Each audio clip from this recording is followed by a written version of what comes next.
আমি কিছুদিন যাবত অসুস্থ ছিলাম, আপনারা জানেন। আর আপনারা মানে আমার সতীনকে এমন করে ট্রোল করেন যে আমার সতীন কাম করে না। আচ্ছা, 4 দিন যে আমি অসুস্থ ছিলাম, এই বাড়ির কামটা করছে কেটা, কাজটা করছে কেটা? ওই তো করছে। আর ওই কাজ করে এসে বইছে, বসার পরে আমি কাজ করতেছি, এটা না বইছে। ও কিন্তু জানেন প্রেগনেন্ট, আপনারা কিন্তু না জানে একটা কথা বলতে পারেন না। ও প্রেগনেন্ট, একটু বইছে, এটাই দোষ হয়ে গেছে আপনাদের কাছে। খালি আপনারা বলেন যে ছোট সতীন বসে থাকে, ছোট সতীন কাম করে না।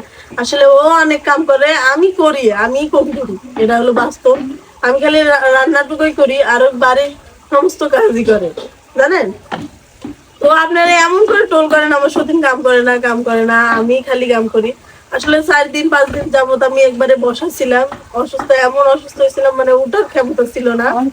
তো আজকে মানে আমার সতীন এর আগের বারও ছোলা বুট ওগুলো কিনে নিয়ে আইছিল, নিয়ে আসার পর মাখাইছে, কোনো স্বাদ পায় নাই।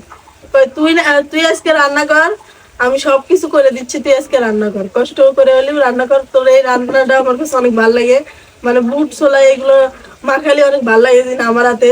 তো এই জন্য রান্না করে বসছি, বসে যে রান্না করতেছি। তাছাড়া আজকেও আমি এই রান্না করে আসতাম না, খালি আমার সতীনের রিকোয়েস্টে আমি এই রান্না করে বলছি, আমার স্বামী আর আমার সতীনের রিকোয়েস্টে।